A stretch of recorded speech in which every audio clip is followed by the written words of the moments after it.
I think it was a case of Ranieri probably trying to implement a few of his sort of very Italian ideas. I think he wanted to make us again the focus. What he wanted it to be more defensive. He wanted us to be more structured.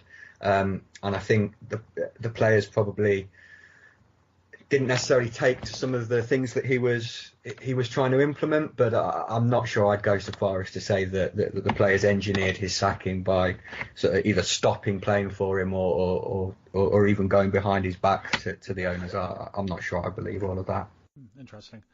So from there, it went on to Craig Shakespeare being caretaker and then eventually announced as the full-time manager. And things were kind of, back to not necessarily back to the way that it used to be, but certainly back down from the heights of the year before. Yeah, I think like we said, a lot of the reasonable fans were enjoying the ride while it lasted. You know, those 2 seasons were both special in their own rights, but I think every realist in the King Power knew that it was going to come to an end sooner or later. So actually, to finish that season with Craig Shakespeare still in charge, to finish the season 12th, considering where we had been when Ranieri lost his job, I think it was almost seen as actually that's not a bad return. Although there's always some sections of the fans who said, "Oh, we won the league last year. We need to be going for it again." I think most reasonable City fans would have seen, a 12th place finish and a quarter-final Champions League appearance as another successful season. Absolutely. And since then, you've now got a new manager once again. It's Claude Puel, correct? Again, another strange appointment, I think. But I think he's won over the majority of fans in a very similar way to Ranieri did. You're pretty comfortably in the top half of the table, anyhow. We're having a beautifully boring season, and I think having been a Leicester fan for the best part of 2 decades, following them closely, it's a really rare season to be sort of mired in mid-table obscurity, and actually it's quite nice. It's quite nice to not be fighting relegation or not be having to talk about some ridiculous off-field scandal. Absolutely. So I mean, obviously, systems aside, and certainly management aside, what do you think what are you missing the most? I mean, obviously you've had some big departures, also some players who have.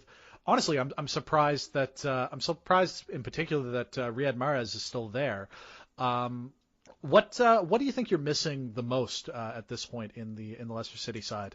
I think when you look back at that title-winning season, N'Golo Kante was such a massive part of that team. He allowed us to play a really unfashionable sort of 4-4-2 system because him alongside Drinkwater. I think it was either Shakespeare or Pearson who said having Kante in there is like having it's like having 2 Kantes on the pitch.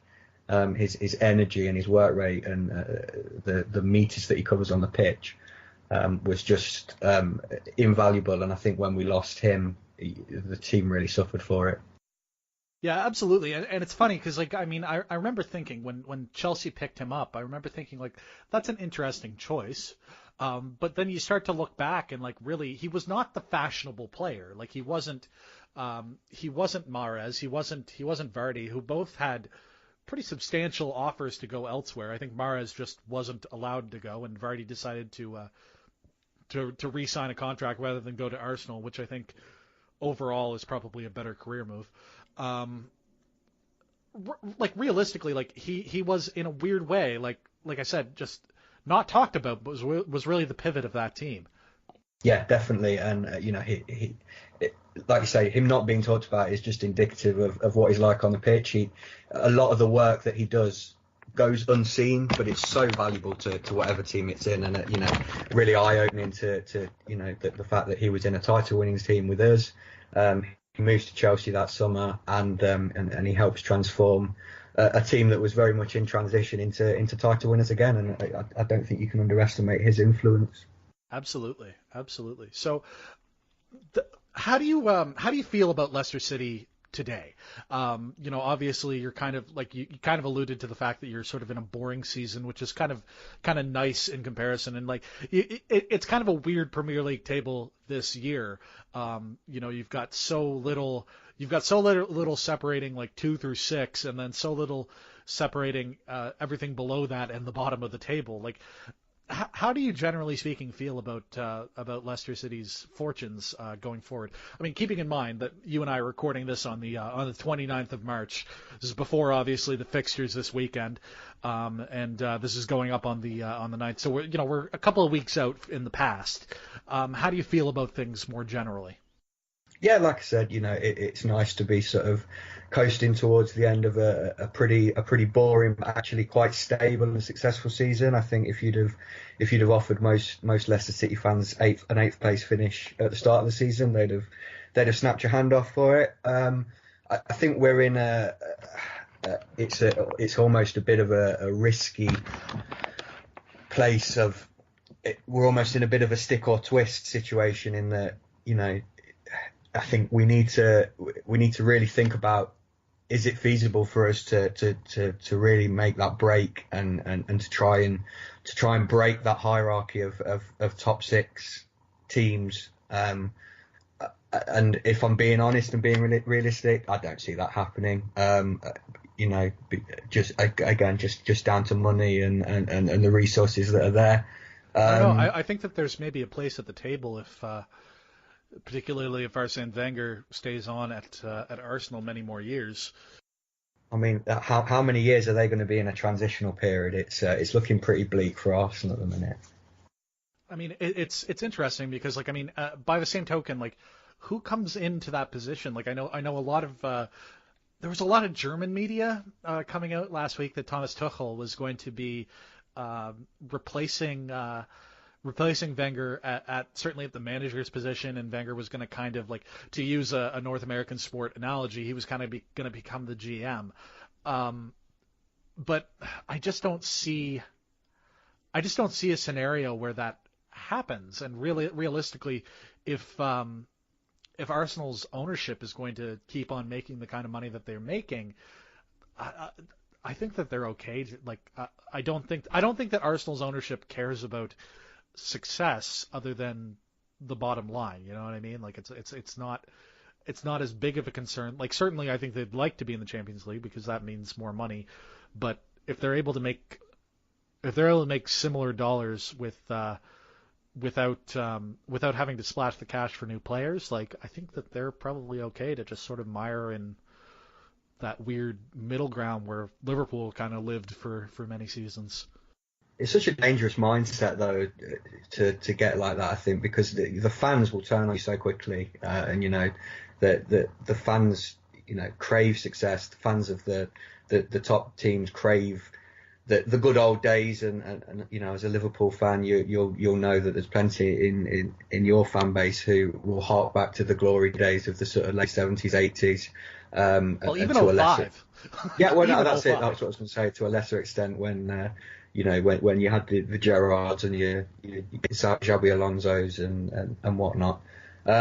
So I think it's a really dangerous mindset for the Arsenal owners to get into that. But I think you're right. I think it could go that way, and we could see a bit of a changing of the guard. And it would be great if Leicester carried on up there and were really pushing.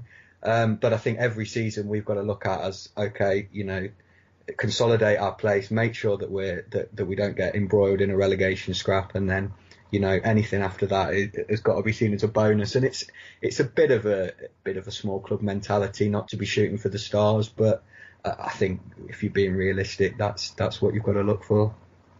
Absolutely. So let's look a little bit at the broader footballing world a little bit. Of course, we've got by the time I'm putting this up, we're looking at Champions League quarterfinals. What tie really speaks to you there? What are you going to be most interested in? Well, it's got to be the All English tie, and it's definitely one that jumps out. And it's good that it guarantees an English team in the semi-finals of the Champions League, I think. So I'm going to be looking forward to that. And again, as I talked about, everyone loves an underdog, and I think it'd be fair to say that Liverpool probably were underdogs in that one, but not quite Leicester City underdogs. Well, yeah, like it's really like from my vantage point. Of course, I'm a Liverpool fan. I make no bones about it. Um, I don't like that. I think it is certainly the tie of the round.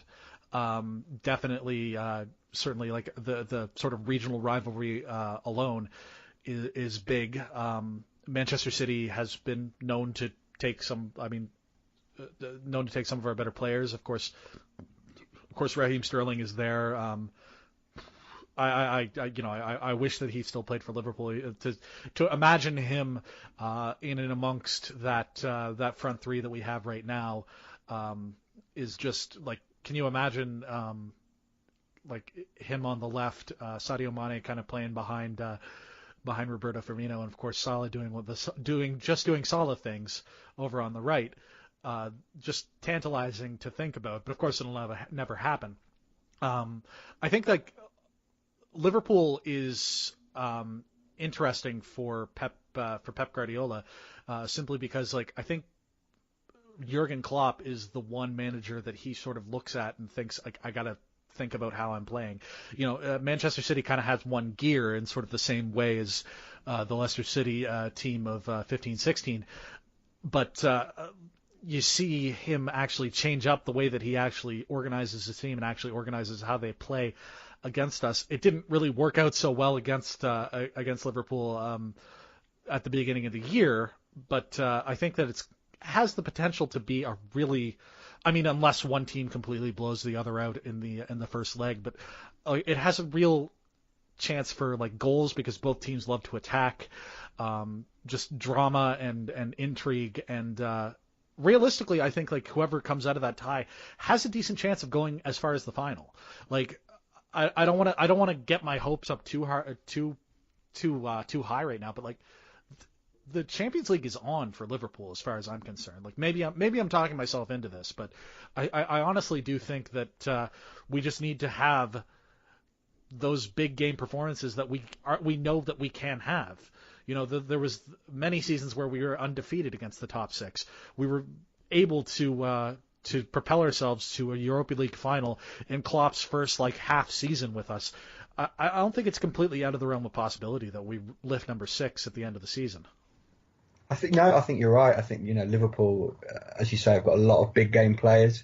I think looking at the Manchester City tie on its own, I think Liverpool have an advantage in that they'll have a go at Man City. I think a lot of teams have fallen into the trap of just sitting and soaking up the pressure, unfortunately the quality is always going to tell. The quality that Man City have got is always going to tell if you can't land a blow on them. And I think the teams that have gone and got results there so far this season have been the teams that have been brave enough to actually say, okay, we need to stay focused defensively, but actually we need to make sure that we have a go and we try and beat them at their own game. And I think Liverpool absolutely will do that with the attacking talent they've got. And yeah, like you say, the confidence that either team will get, whether that be Liverpool or Man City, the confidence that they take from beating one of their closest rivals will stand them in good stead for the semi and then the final. I think Juve versus Real Madrid is another big one. Juventus and Real Madrid have both got a tremendous amount of pedigree in the competition, and recently have looked, Juventus particularly have done very well in Europe. Real Madrid perhaps going through a little bit of a bleak patch in terms of their form this season, and Barcelona are running away with the La Liga title. But again, you look at Real Madrid and the wealth of talent that they've got and the names that they've got in that side. I think the Juventus Real Madrid game will probably produce one of the finalists as well. Absolutely. Well, I mean, I think like realistically, that is Zidane's only chance at keeping his job is the Champions League at this point, because he's realistically underperformed in La Liga. I mean, Cristiano Ronaldo has turned it on in 2018, but he was not having a good first half of the season. And I mean, I think like talk about memes. Liverpool next year might be our year. I think the meme is just like Ronaldo, just like turning it on just as soon as like, oh, is this going to be his downturn? And